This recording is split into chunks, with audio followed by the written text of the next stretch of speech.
Hey everyone, welcome back to Williamson Ridge Outdoors. Today we are out here at the Eastonmade 916 wood splitter, but we're not splitting wood today. We're actually going to be checking out this ERICKHILL Pinless moisture meter. So this company reached out to me and asked me if I'd like to try one of these out, and I said, yeah, sure, I'll check it out. And I'll kind of mess with it for a little bit and then give my thoughts and opinions on it. So today I'm going to take you through, show you how this thing works, and then show you some of the settings and everything on it. And then also, we'll do a few little comparisons with a standard moisture meter just to see if they're fairly close. And then we'll go over why that you would want to use a pinless moisture meter. So let's jump right into it. We'll check out a little bit of firewood and kind of see where we're at on some of the firewood that I've got sitting around here and see if it's ready to burn.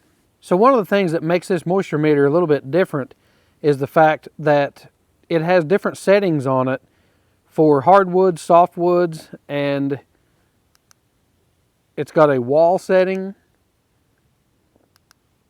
and then a masonry setting. So the first piece of wood we're going to be testing is actually a piece of walnut. And down here on the bottom of the moisture meter, it actually has a bunch of listings for the different types of wood. And I don't see walnut actually listed on here, but they do have black walnut listed in their little manual that comes with it. And out here to the end, you can see that black walnut is listed as a 3 on their density chart. So what that pretty much means is we're going to put our moisture meter in the softwood mode.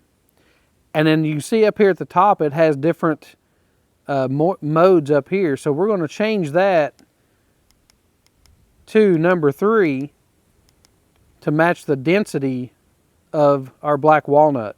So this right here is a piece of black walnut. Actually had just split it apart. So I'm going to take the reading from the inside of the split piece.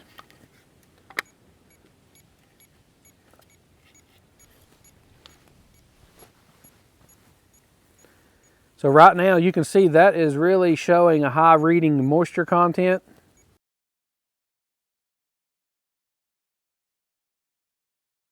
So just a quick comparison too. Let's use the pin style moisture meter and check this same piece of wood.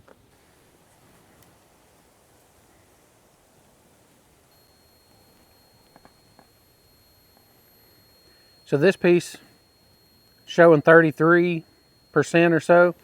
Now one thing about the pin style moisture meter, in order to get your reading on this, if you just barely touch it against the wood, it's not going to show you an accurate measurement. You actually have to push that into the wood.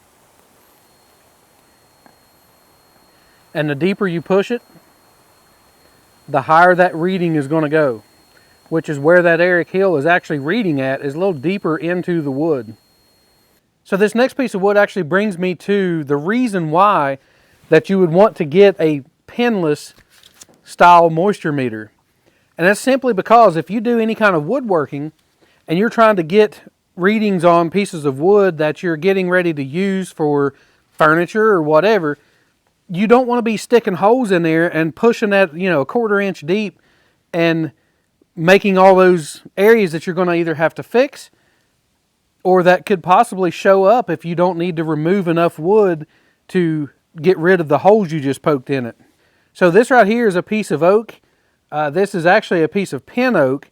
They have a listing on here for red oak. So what I'm going to do here is actually change my mode, MO2. I'm going to change that to our red oak setting just because the species of oaks should be pretty similar to giving an accurate reading. So I'm going to change that down to mode 4 for our oak setting. So depending on where we're at on this piece, now again too, this is not a real even piece of wood.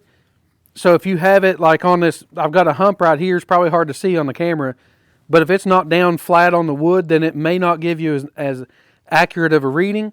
So put it to an area where you can get the back of the moisture meter as flat as you possibly can on the piece of wood.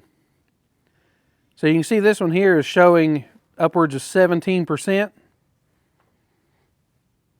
or 18% even. There's 20%, which is actually higher than what we want it, but it's really close right there. So this piece of wood, it does have quite a bit of ways that I'm going to have to still remove material. So I will be able to fix the holes I'm about to poke in it. But just for comparison's sake, then I'm going to go ahead and try this. So it's actually really hard for me to even poke this one into the wood.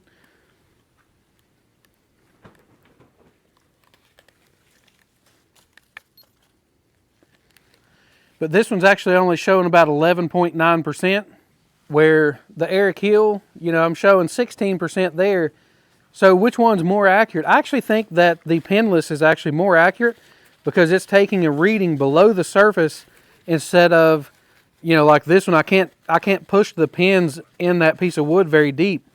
So I think that the ERICKHILL is actually a little more accurate with going down that surface. I think if I was actually to take off a few layers of wood, then the pin style would actually have a lot higher reading.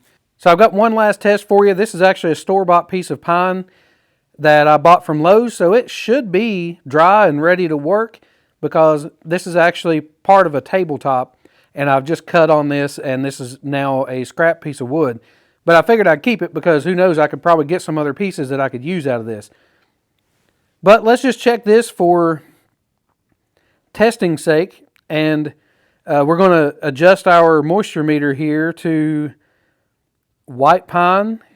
So again, we're on the softwood setting, but we're going to push the den mode to change it to the number 1, and that sets us to our redwood, white pine, linden. So one thing that I do notice on this, as you move this around, these numbers are going to change. But if you notice, the darker grain of the wood tends to have a higher reading than the lighter parts of the wood. And I don't know if this is like just the density of the wood or whatever in these grain areas, and these are softer and drier. But it is all pretty much in the safe zone of what would be dry enough to use. It's ready to go, so I'm not worried about that at all. But what this does is gives us a reading without damaging our tabletop. So for testing's sake though, I'm going to poke holes in it with our standard moisture meter just so we can get a comparison of what these are reading.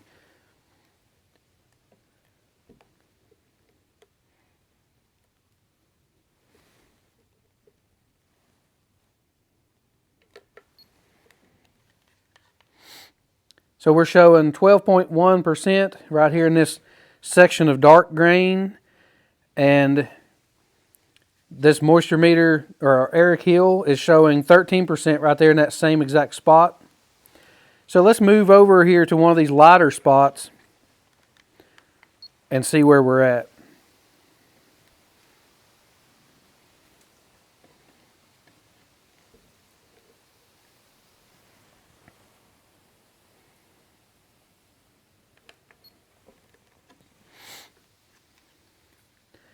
So we're 9.8%, and right in that same exact spot that we just tested, we're showing 9.7.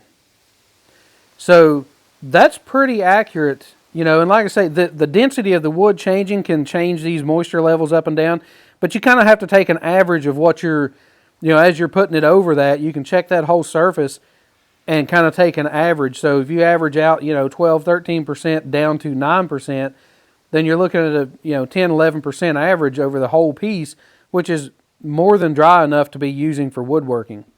So the biggest point of using this ERICKHILL Pinless style moisture meter is showing right here. If this was a piece of wood that I was worried about damaging, or it was already worked down to the thickness I wanted to use, then we would have just made pinholes right here that we're either going to have to fix or are going to be visible.